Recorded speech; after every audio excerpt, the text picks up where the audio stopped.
From Kenya to France to Ukraine to Poland to Belarus. Welcome, everybody, to the Worldview.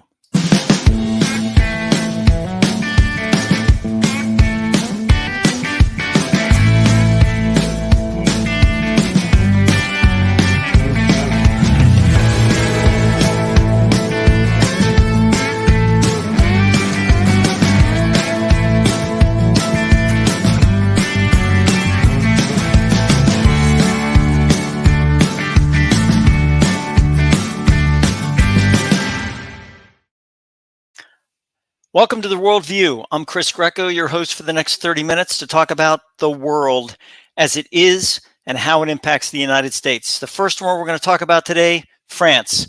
What's happening in France? So let's talk about, before we even go into that, let's talk about a parliamentary government, how it works. And I think a lot of people don't understand because they're used to the United States bicameral, a bicameral type legislation. You have the Congress, which is made up of the House of Representatives and the Senate. You have the judiciary, which is Supreme Court. You have the executive, which is the president and administration. So all these things come into play whenever it comes to the U.S. government. Well, parliamentary government is a little bit different in that you have, in France specifically, there's a president and a prime minister. Now, the prime minister is by name the prime minister of the parliament. So everybody's a member of parliament, right? They call them MPs, members of parliament. But basically, and they're called ministers. But the prime minister is the person that represents basically the executive branch that goes in and talks to parliament. President Macron can do that, but the prime minister is kind of his representative. Now, how is the prime minister elected? Well, they're not elected. They're actually selected by the president. So Macron has selected a prime minister. Now, in that whole situation, what's been happening is because of all the domestic untranquility, whatever you want to call it, that's happening right now in France, Macron is having a real bad problem. That is that he just got elected to his second term with a 66% of the vote. However, he's kind of left wing, and the right wing adversary did not get elected. So Macron made a lot of promises, a lot of things that were going to happen, and basically in CNN's report, they talk about Macron's surge to power, promising to bring peaceful revolution to France and drag it kicking and screaming into the 21st century. So that's their quote, CNN's quote. The problem is that he wants social and economic reform. Well, that's a problem because one of the first things that he did of note was he had a problem with the retirement age and attempted to go from 62 to 64. It's only 2 years.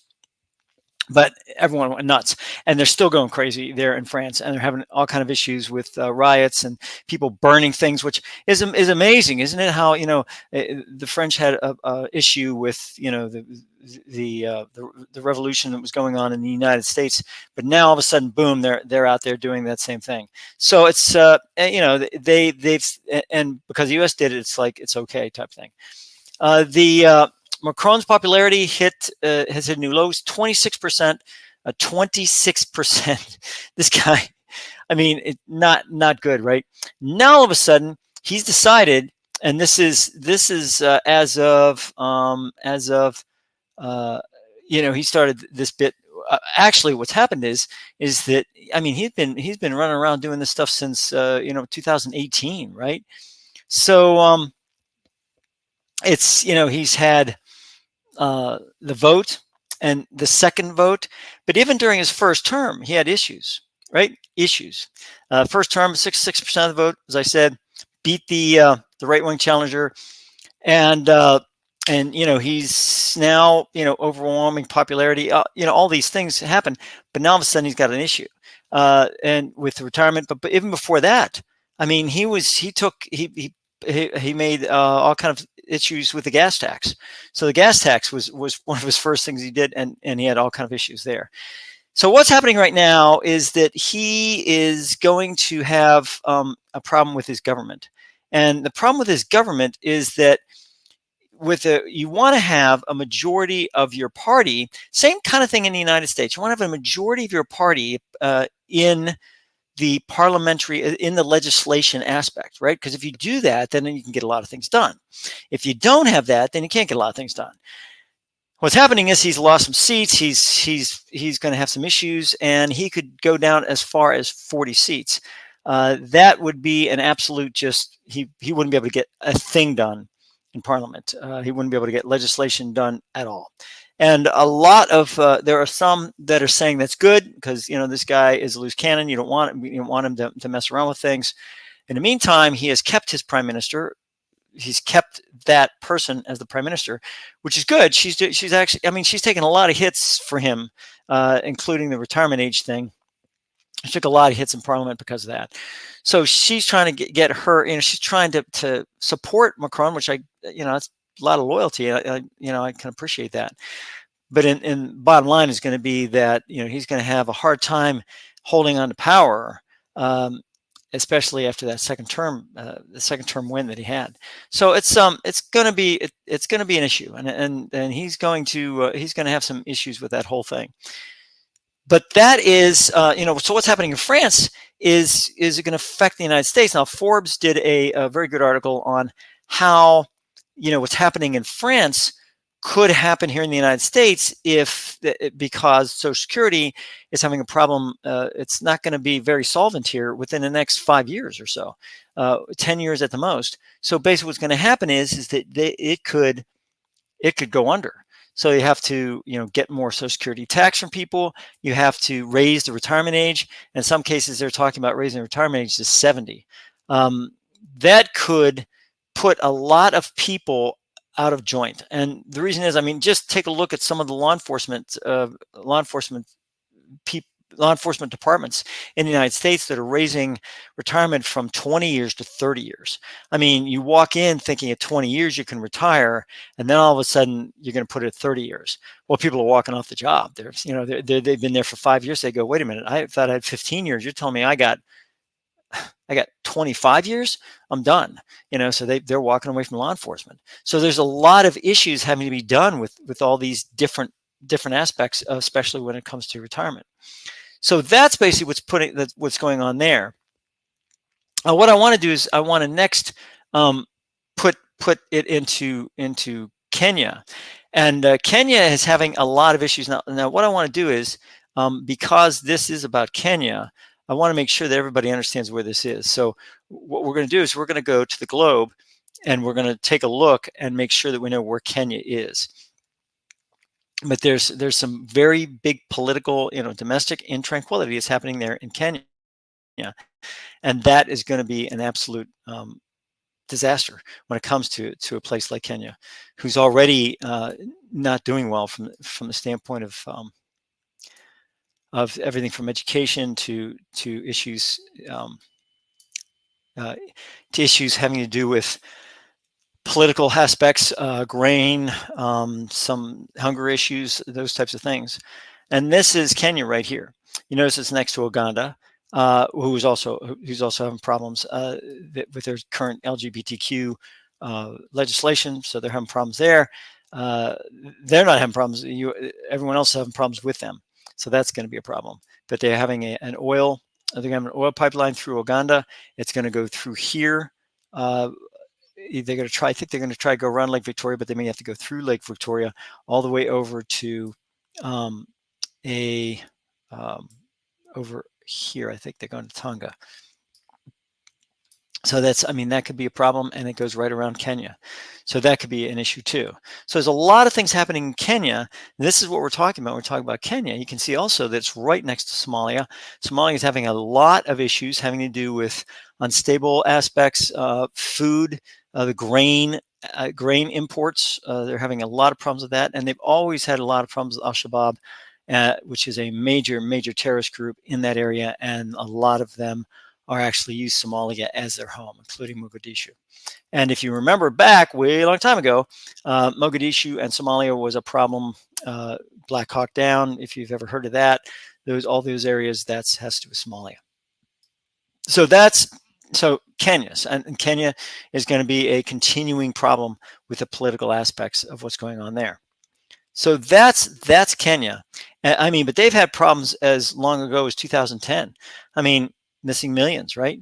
All of a sudden, millions were absconded from Kenya's public education system, and it put the whole system in jeopardy.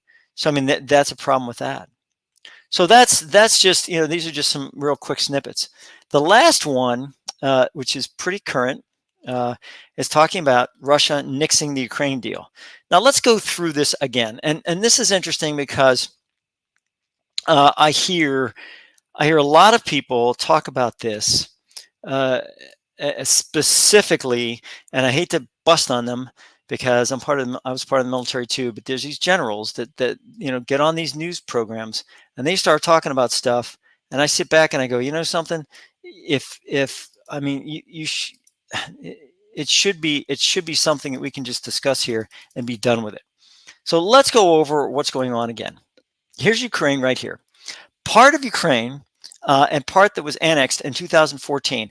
Annexed in 2014. Now, they may call it an invasion. They may call it whatever you want to call it. It was annexed. That's what happened. Russia came in and they basically peacefully, it was a peaceful annexation, which, it was kind of like basically came in and took over this area right in here. Now, what did they need? Why did they need this? Well, Russia needed it very, very badly because Sevastopol, which is a major Black Sea port. It's always been a Black Sea port all the way back to the Soviet Union. They loved the Black Sea port. Let me try again to make you understand why the Black Sea is so important. It is because this is Russia. This is Russia. You see how big it is. Most of it takes up into consideration, you see, it's all north. See, this is ice, guys. This is ice. This is iced ports, which is a big problem. If you're going to try to get a warship out and that port is iced, you're going to have an issue with trying to get your fleet into wartime positioning. So what happens is that they have a problem with this. Also, to get to the Med from this north area is they're going to have to go all the way through NATO-held areas. Look at this. I mean, even if they're not going to go through channels, so they're going to go all the way around here. Then they're going to have to go through Gibraltar. Spain is a member of NATO. Portugal is a member of NATO. They're going to have to get through here, get to the Med, just to fight in the Med. Well, guess what? Here they are here. If they're at the Black Sea, they can go right through what they call the Bosphorus Straits. The Bosphorus Straits are right here. Here it is. What is it owned by? Turkey. What's Turkey? Turkey is a NATO member. Also, Turkey is a member of the SCO, and I've gone over this again and again and again. SCO is the Shanghai Cooperation Organization. It is run by China and Russia. So, I mean, Turkey is trying this really, really tightrope walk between NATO and Russia and China and all the other things that go along with that. So they are trying to do, and we're giving them F-16s. At this point in time, I think Congress has said we're going to give them F-16s. So they're going to get F-16s, folks. I mean, so they're going to have a pretty modern Air Force. I mean, F-16s, I get it. They're 50 years old. But still, they're still a good fighting aircraft. Really good. I mean, we've used them over and over and over again. So this is the Bosphorus Straits. Goes through here, goes through here, all owned by Turkey. Okay. And then right into the Aegean Sea. Guess what happens when the Russians get through here? They're going to get through here. They're going to be able to hit, even at the Black Sea area, they're going to be able to hit a lot of targets. Bulgaria, NATO, bang. Romania, NATO, bang. Moldova, they're trying to just keep their cool right at this point in time. And then Ukraine, they can hit whatever they want in Ukraine. So, I mean, there's a lot of areas that they can hit NATO aspects from the Black Sea. So they need that Black Sea port. They need that. That's why in 2014, when we, and I say we, the United States, allowed Russia to annex Odessa, not Odessa, this is up here, and Ukraine still owns that. When they allowed them to get to the Crimean area, they basically gave them a major strategic point from which the Russians can launch a lot of different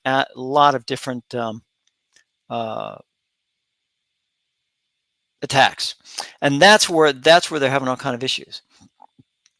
Now let's just talk about some other things that are happening in this area, since we're in this area here. Is first of all, everyone talks about the Ukraine-Russian war, and they're talking about how they're making headway, they're not making headway, they're making headway. Let me make a prediction right now. This war is not going to end, folks. It's not going to end this year, next year, the year after that, the year after that. This is going to go on for a good 10 years, if not more. And there are going to be millions dead, and probably tens of millions wounded. So, I mean, this is a situation on both sides. And the reason is because this is trench warfare now.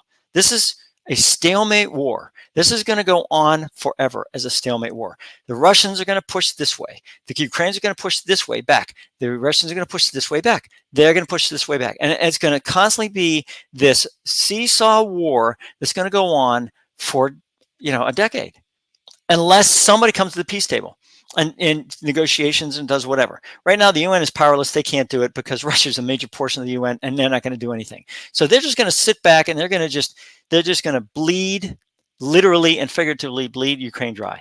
And that's what's going to happen. And we are powerless to do anything at this point in time other than giving them weapons, which is, this is my opinion, and my opinion only in worldview. Got to stop doing that. This is not the way to help Ukraine win this war. It's not the way to do it. So that's going to be an issue. Then they have Belarus. Belarus has the Wagner Group in there right now. What's Belarus next to? Poland. There we are. So now Poland has put up this gigantic this wall here to try to keep the Polish between Poland and Belarus. They just had NATO exercises, and they had a lot of NATO exercises in that area. And Belarus has already said, and Russia has backed them up, that an attack against Belarus by any member, including Poland, is going to be considered an attack against Russia. So now Russia is protecting Belarus and sitting back going, okay, you go over this border, and now Belarus is going to now be our friend, and we're going to help Belarus attack Poland. So this thing could become an immense war that's going to take up a lot of different countries at this point in time. And the thing is that once Belarus attacks Poland, if that occurs, Poland is a member of NATO, and Article 5, I think it is, in NATO says attack upon one is attack upon all. That means the minute that Belarus goes into Poland, or that stifles something that's coming out of Poland, whatever it happens, then NATO is going to have to make a decision. Are we going to defend Poland, or are we going to say, well, Poland started it, and hey, that's the situation, or whatever else is going to happen? That's going to be the turning point of NATO at that point in time. So that's going to be a long-term effect of what's happening, but basically that's what's happening in this area. So it's not a good look, folks. This whole situation, and I just cannot stand to hear one more general say one more time about how important Black Sea is. The importance of the Black Sea, I've been talking about this. I talked about this for weeks on this show. The Black Sea is important, folks. It's important because it is Russia's entrance into the Med through Turkey.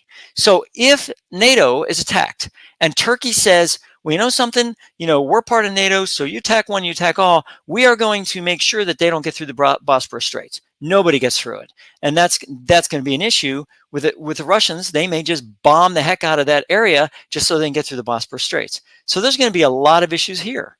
So this really Black Sea right in this area right here is increasingly important because the only thing you got here is the Caspian Sea. That's landlocked, so nobody can do anything with that. You can't go anywhere except through rivers. So I mean, there's an issue there. This right here is one of the most, if not the most important strategic geographic location in the world for the Russians. In the world. For the Russians, right here, right now. Now, what happens is we can go all the way back out here, and we can sit back and take a look at it. their eastern side, because Russia has an east coast. This is it right here. And again, they have some. This is Sakhalin Island. This is theirs. So there's the Sivakosk and all this area. Look where it comes up against. Comes right up against Japan. I mean, Sakhalin Island is right here. Japan is right here. So I mean, they could really make a lot of issues right in this area. North Korea would be more than happy to help them, and China would be more than happy to help them. I mean, they would give them arms, they'd give them whatever they needed. So once this thing blows up, then China is free to pretty much support Russia however they want, specifically with the SCO, with the Shanghai Cooperation Organization. They could take that whole thing and they could build it into a against NATO type of situation. So that's what's happening. That's what's happening just in Europe. But I'm telling you, what's happening also is that they're having a lot of issues when it comes down to Africa. Africa needs that grain. Russia says, nope, Ukraine, you can't do that. Poland is having a problem. It was Poland. I think it was Hungary. No, Hungary was one of them. I think it might have been Bulgaria. The other one was saying they don't want any more grain from Ukraine. That it's killing their local farmers. That they want to be able to produce their own grain. So I mean, that's having a problem. But what's happening is that the Russians will get their grain through the Bosporus out into the Med. Then they go through the Suez into the Red Sea and come right through. And now all of a sudden they can start supplying Africa. If they want, they can go through the Med here. They can go through the Med here through Gibraltar, and now they can hit West Africa. All the West African areas. In the meantime, they can hit North Africa right in this area. So there's a lot of things they can do to be able to make things happen. And a lot of people sit there and they go, all right, so people are starving, whatever else. What happens is when people starve, they don't want to be around. They don't want to be around the country in which they are starving. They want to migrate. So there's tons of people migrating. A lot of people are migrating from North Africa into Greece and into Italy. Lampedusa Island is a big area for that. And what's happening is a lot of people do not understand. You have I'm trying to find Lampedusa here, but it's Lampedusa Island right here. So Lampedusa Island is right there. Malta's there. So they're coming into this island. Lampedusa is owned by Italy. So what's happening is that they are trying to leave from Tunisia, leave from other areas in North Africa, and they're trying to hit Lampedusa, and then go on and try to hit either go through here, or they're trying to hit this area to the boot of Italy, and then from there go up into Europe, or they're trying to go into Greece and then trying to get to Greece and then go through Corfu or whatever else, and then trying to take whatever boats they can into Brindisi or Lecce, and then again go up into Europe. This migration is growing, and it's growing because people are starving. So they don't want, so by doing the grain aspect, then they can prevent people from migrating because they're fed, and then they can stop this migration, this flow of migration that's happening. And it's really a shame that's happening, but it is in fact happening through those areas. And in the meantime, you have a lot of conflict here between Israel and Israel, specifically the West Bank and that area, because there's the Palestinians, the Palestinian-Israeli continuing problems and disputes, and that's ending up to be a hot spot also within that area. So there's a lot of things that are happening here, and a lot of areas that are really that are not in tranquility. They're not. You can't, as our ensure the domestic tranquility. This is a problem. There is a lot of domestic intranquility. It's not working. And I've already covered France in that area, and covered Kenya in that area, and then went to and then Kenya in that area, and then went up and talked about Ukraine and how that Eastern European area is becoming very, very much a hotspot, even more so than it was in February of last year. So that's this is all a big problem. This is all a big problem. And what we need to do is we need to understand that one begets another, begets another, begets another. And these are just some of the areas that are having a problem. And Kenya is going to be a very, very big hotspot. They're having a problem, like I said, they're having a problem with foodstuffs, they're having a problem with education, they're having a problem with government. All these areas are just this, and this is just one area that's having a problem. So that pretty much finishes my look at some different areas, some different really big stories that are happening. And I have to admit that the U.S. news is kind of getting into that now. But the problem is that they're still not focusing on some areas where you can sit back and say, geez, that's, what's that small country and what's that got to do with anything? And that's a definite problem. So I will say this to you, that next week we'll take a look at some other stories, and we will continue to take a look at stories that the U.S. News media doesn't really hit all that much, but that are very important. They have impact on us in the United States. And just geographically, it's very important for you to understand. Today we hit the Black Sea a lot because I think a lot of people do not understand what it is and how important it is to us strategically. And we need to protect the Black Sea from Russian incursion, and we need to protect it and make sure that it's open to shipping, including U.S. naval vessels that can cross the Bosporus in there and perform a defensive measure should we need to do that. So in the meantime, I will bid you good day, and thank you so much for taking a look at the worldview. And hopefully this helped you and will continue to help you with the ability to see a world view.